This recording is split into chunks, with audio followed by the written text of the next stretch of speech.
Living my illusion is about the lies that we tell ourselves and to others on a daily basis, and how nearly every decision that people make is based on what other people will think of them, and how we live our lives programmed and conditioned to go in search of the dreams that we are told to go in search of, instead of living who we truly are, unique to that genius within inside every single one of us. We end up living our lives based on other people's values, whether they be our friends, parents, society, culture, religion. So we make choices based on those, on the outcomes of pleasing others. So living my illusion, I turn the camera back on me, and I look at the decisions and choices I'm making out of need and fear for social inclusion, to be accepted and to be liked by others. And I was very fortunate to meet a very special man who came into my life at the right time to help me to understand what was truly happening with me, and that was extremely unique. And what hit me was like a bolt of lightning that I want to show what's going on. This life coaching that I was having, and everything that I was experiencing for the benefit of others. Because I thought, if I'm going through these thoughts, these feelings, this suffering in this way, then there are millions of people, if not billions, who are suffering in silence. How did the documentary come about? I mean, give us an idea of timeline. I wanted to capture the magic of what I was going through with Tony, what I was experiencing from day one. I took a camera into our first session, not a whole camera crew, but I took in my camera and I put it in there because I thought, I want to capture this. I want to capture what's going on. I'd never experienced anything like this before. And as time went on, I came up with the idea to be the voice of A Path to Wisdom, the audiobook, because I love this book so much. So I thought, and Tony agreed with this, he said, yes, go ahead and do it. Days and days in the studio. Afterwards, that dream manifest, that came true, and launched the audiobook of A Path to Wisdom, because I thought, I want to be the only one who reads this, who gets this message across and reaches millions more. But then, of course, I went away and I was experiencing the transformational magic that was going on in these sessions. And it was literally that, because for the first time in my life, I had somebody that I could talk to about anything. Now, I don't think there's many men, or women for that matter, who have someone that they can truly open up with and share the pains that they're experiencing, the emotions, the difficulties, the challenges. And looking around us, certainly for me looking outside, it looks like everybody else has got it all together, and all my problems are my problems. And when every single one of us is experiencing pain, is experiencing problems. Tony, for me, was that person I could be truly honest with, and I just couldn't believe that. Because I remember having a session, it was just like, you can talk to me about anything. I was like, anything. I can talk to someone about anything without fear. He created that safe space. But it was his wisdom that just blew me away. He's got a way of communicating to me that is like me communicating to myself. And it's just like, I fall off the chair sometimes. I fall on the floor because I'm just like blown away. And I wanted to show the world what I was experiencing, because I don't understand how people going through the same things that I'm going through can cope without a brilliant coach to guide them, to help understand emotions. We're not taught these things at school. Yeah. I wanted to share with the world what is going on here, because people have this idea, and as I say in the documentary, when I say to somebody I have a life coach, maybe in the circles that I move in or in the UK, wherever we are, there's this perception that a life coach is for someone who has a difficulty, has something wrong with them, not someone who has the perceived perfect life. A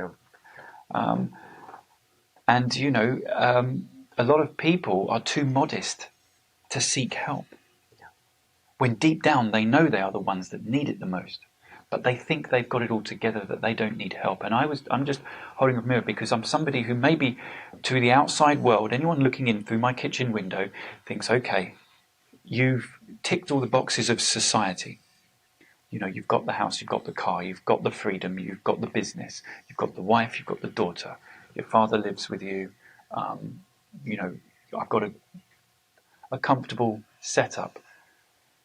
But there are a lot of people out there who are inside, they are lonely. Yeah. Because they're not giving their gift. They're not expressing their talent that they're here to give. And that was me. So I'm pointing the cameras back at me, and openly sharing the pain, the illusions created. And I've been through the hardest time in my life, and I'm happy to put that on screen. I couldn't do it without Tony's love and support.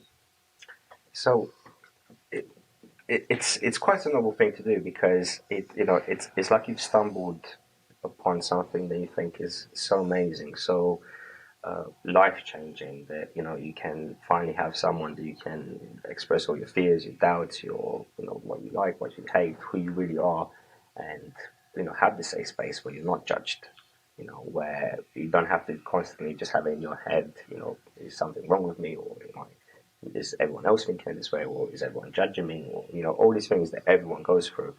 And it's most people, or a lot of people, would stumble by something that great and they wouldn't share it.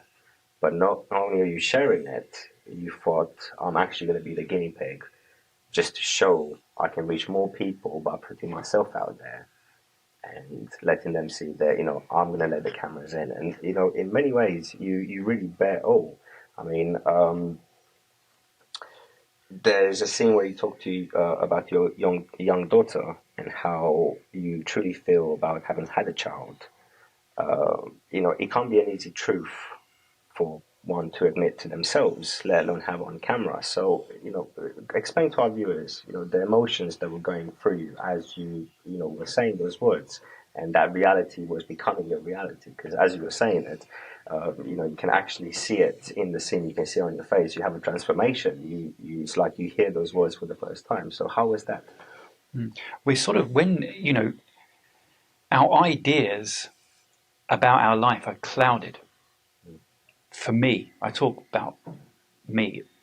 There was a lot of clouding, because you want to do things that please others. Certainly for me, it was about being socially accepted. And these are the things you have to do to be socially accepted. And when you get to a certain age, if you're not married, and then, oh my God, time's getting on, where's the kids? Where's the kids? Subconscious programming from society, from parents, asking for grandchildren. So you want to do things. And, I wanted to have a child. But what you realize is, when you learn more and more about you learn to acknowledge the parts of you that you have been kept hidden, the parts of you that you're not addressing, that you're not listening to. We have this amazing body, we have this intelligent system, this intelligent alarm system, and Tony's method, the TJS evolutionary method, the alarm, is all about the conscious evolutionary steps to help you address your truth. And the first step of the first pillar is the acknowledgement. Now, that is acknowledging what your body is telling you, and that's hard to do. But if you don't, then that manifests itself in the form of an illness, because your body's trying to communicate to you. Your body communicates to you when you want to go to the toilet. Yeah, you go. Yeah, and when you're hungry, you eat. But when it's living your truth, when it's aligning to your existential program, how is your body communicating that to you? It's communicating it to you in the form of an illness. Our bodies are very intelligent. It's about listening, really, truly being able to listen. Because have you ever been in a situation where you've said, "Oh, well, deep down, I knew." Yeah. So imagine living in that deep down place. All the time. Yeah. That's really tuning in and listening to what your body is telling you. And that's what I'm learning with Tony. And Tony's probably one of the only people on the planet, I believe, that is really living and honouring his truth. So he's a great mentor to have. So in Living My Illusion, it's myself, it's the discovery about who I truly am. There was something else I wanted to sort of touch on. You mentioned that you're living this sort of a lie, effectively, of what society expected of you. So you went down the road of the business, the house, the wife, the child, all that stuff, and you have a business in telecommunications, but your passion was acting. So you graduated from a top London acting school, I believe. But it's something that you dropped, I think it's very indicative of everyone. We all want to be something when we're younger. We all have a dream, an aspiration.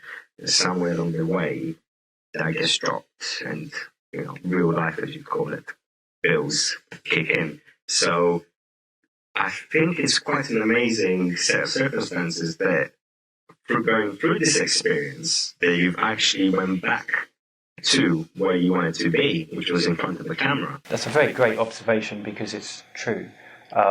Yes, from the age of 5, I wanted to be an actor. And I remember there, when you're 5 years old and you're playing with your farm set, and I was thinking to myself, I want to be so many things. And I was like, what job gets to be so many different things? And I was like, I'm going to be an actor. I remember that, 5 years old.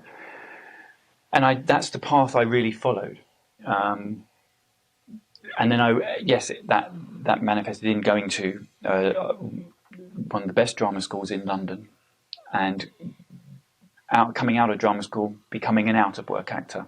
Yes, I played a hamburger for Burger King, a pesto sauce for Jamie Oliver. Okay. And I was in some films and TV and theatre productions, a wonderful theatre production in Edinburgh Festival. But it wasn't paying the bills. So you get to a certain age, and that's when, I was working in bars and restaurants, and I was looking at all the wealth other people were enjoying, going out to dinner, driving Ferraris, Porsches, and I thought, well, okay, what is it? I can do more, I can be more. And as you say, it was that societal boundaries kicking in to say, get into line. And it was a really tough thing to do. So, but I look at what I did. I went in and I created a very successful business, providing businesses with telecommunications, IT solutions. Yeah. But what kept coming back was that creativity. Yeah. And I believe, every single one of us has got that. Now, the dream that we have, the desire that we have, the reason that we're here, the gift we have to give will always kick us. And it was doing that for me. And so what I started doing was I started making videos for Vandercom. So to help people understand their phone system, rather than explain it to them or when it go in one ear and out the other, and be lost by the end of the week, I made videos about how to use and utilize to get the best from their investment, their phone system. And then the production company I was working with, they said, you're doing the voiceover. And I was like, okay, but I wanted that guy to do it. I wasn't going to do it. And they said, no, you know it best. You know the phones. You got to do it. So I did it. That led to the audiobook of A Path to Wisdom, which, a lot of people have said, great, voice. And that was my real dream kicking back in, which led to the creation of the documentary. So yes, I'm sort of transitioning from doing what I'm doing to living my dream. And that's what, and that's the transition period that I'm going through, and that's the transition period that we're seeing and that I'm capturing. So effectively, you diverged from your true path. I did, yeah. And now you're basically realigning and back to where you... Which I didn't see happening. Where you didn't realize, But I met Tony. I had this amazing coaching journey. That got me back into line. And I clearly remember having a phone call from Tony where he said to me, "You're an actor, Joel." And those words I remember clearly. And it was like, wow, okay. So life's going to change again. Where it did when I was 28, into creating Vandercom, to building that for 10 years, but of course that provided the opportunity to create my own productions. Yeah. So, you can't, so maybe it does, and it just needed to have that time, because, maybe if I was doing this 20 years ago, then it'd be a very different person doing it. But I always knew in the back of my mind, and I think we all do, I think we can all feel that dream, we can all sense what's going on and kicking in, and for me, that's what feels like is happening with manifesting, with living my illusion. But it's also carrying that important message that I truly believe in, because I don't think anything will happen unless you're going to be of service to others, unless you're going to really help someone else. Then people won't look at this. It's got to be something that people can relate to, and I just strongly believe in that wholeheartedly, and that's the driving force that makes me do what I do. And as I said, it's the hardest thing I've been through. I've been through the hardest time. To bring this to where it is took everything from me, financially, mentally, physically, emotionally. And with Timia, the whole co-creation, it took from me, from Tony, from Timia to bring this. But we believe wholeheartedly. Well, I think it's also a beautiful story, really, because, especially in the self-development industry, the seminars, the events and everything, you see so many people who have done and achieved so much in their lives, but they feel empty, for lack of a better word. And, here you are, proof that actually going back to that thing that you first truly loved, that crazy dream you had in your teens or early 20s or whatever it might be, that's actually where you'd want to be. And that's it's something very beautiful about that, and very inspiring, because you're sort of living proof that it is possible. That dream that you sort of left and you think, that's not what real life is about, or I can't possibly do this. You are living proof that you can, whatever the cost. And living my vision just shows that you went through a difficult time and paid the high price to get to where you are. But is it worth it? I mean, having gone through the process, would you say that you've overcome that feeling of being alone? It's filling up the gaps. I mean, it's filling in the blanks. It's filling that empty space. Because we're always going in search of something, and we always think, it's okay, when I get that, I'll be happy. But it's the other way round. When I'm happy, I'll achieve that. It's about, for me, it's doing the inner work, because otherwise, that emptiness that you're feeling, you'll fill up with other things. And that's why, we look at the midlife crisis. What happens in that period? It's where people are realizing that their life's not turning out the way that they truly wanted it to happen. So there's certain signs: extravagant spending, holidays, cars, addictions. These are filling up the emptiness. Now, addictions can, yes, of course, be alcohol, cigarettes, drugs, and that that's something that I would use to silence that inner voice from screaming at me. But other things could be, working out at midnight every night, because there's something that you need to do. So the midlife, filling up that emptiness. And what we do is, we always are looking to fill those gaps where we feel we're lacking. But there's everything in balance.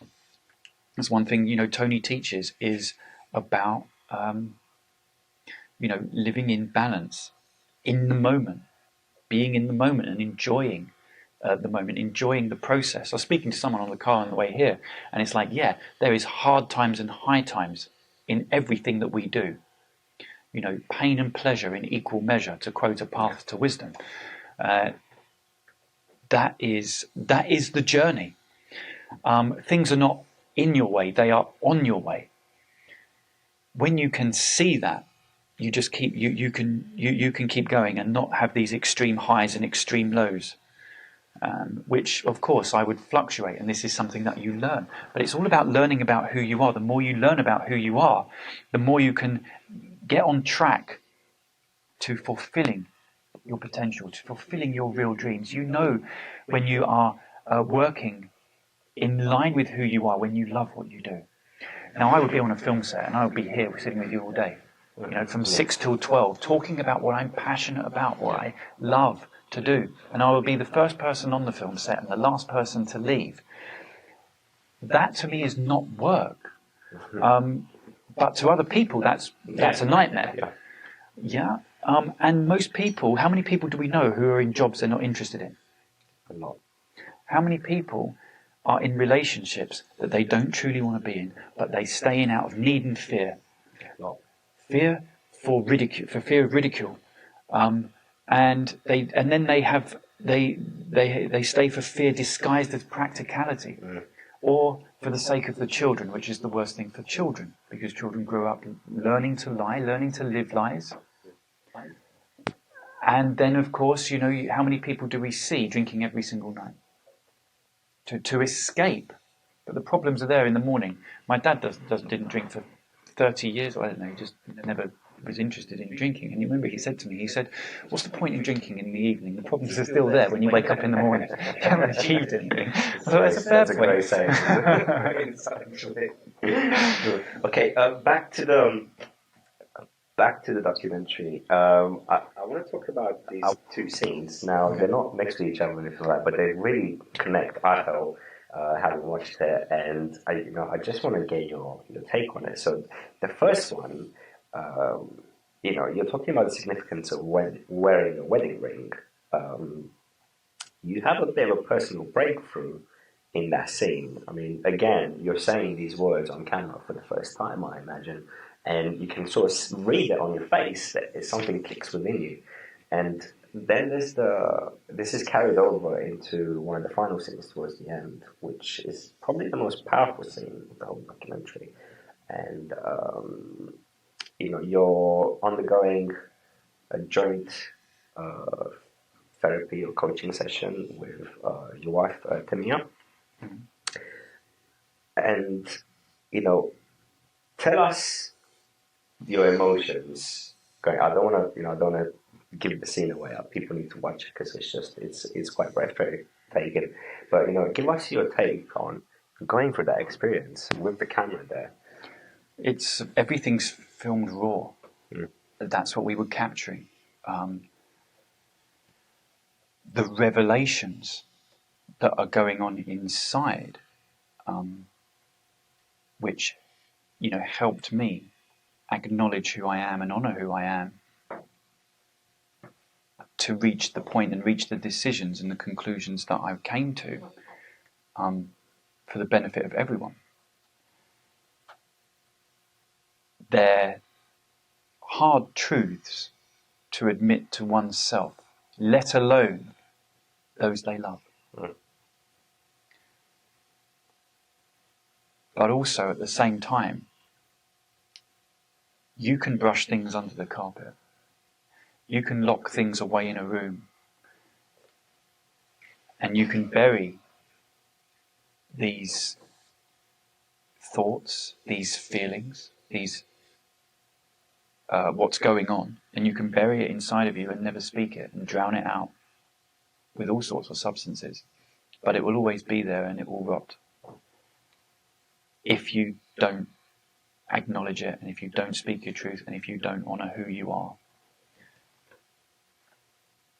And it was getting to a point, and certainly in that scene where the body was just screaming at me,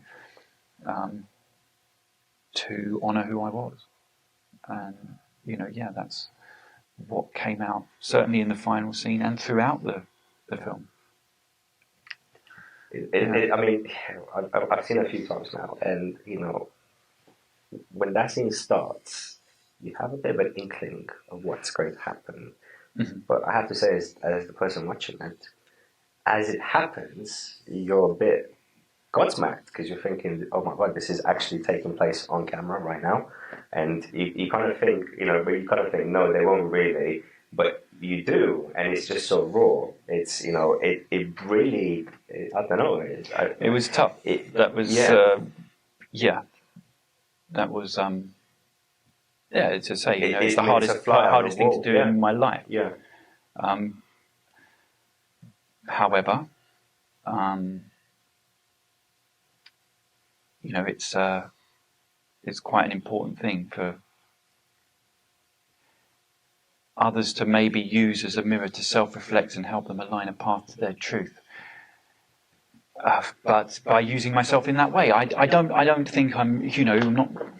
I didn't intend for anything to, you know. But it's very powerful when you do actually be honest with yourself. First and foremost, you acknowledge your truth for others to see, and that resonates with every single person on the planet, I believe. So is that what you would constitute a success, if people watch it and then they can, I think, you know, take those lessons on board for themselves and make that positive change in their life, or, you know? Yes, I do, and I think Oprah Winfrey summed it up in her speech that went around. She said the most powerful, something like the most powerful tool that we have is speaking our truth.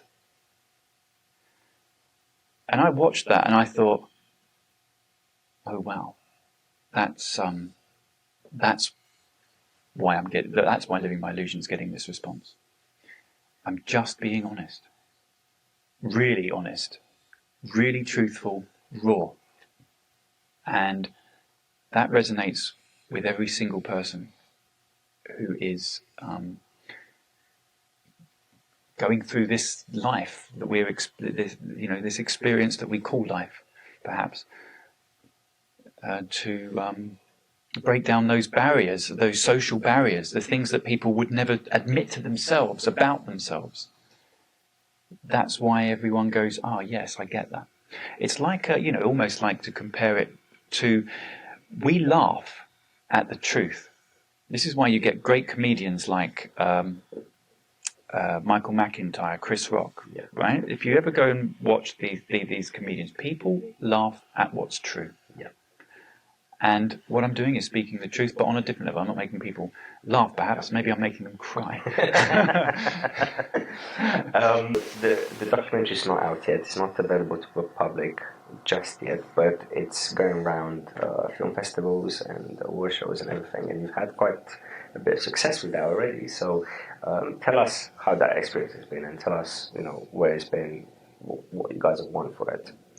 It's confirmation that people like to hear the truth.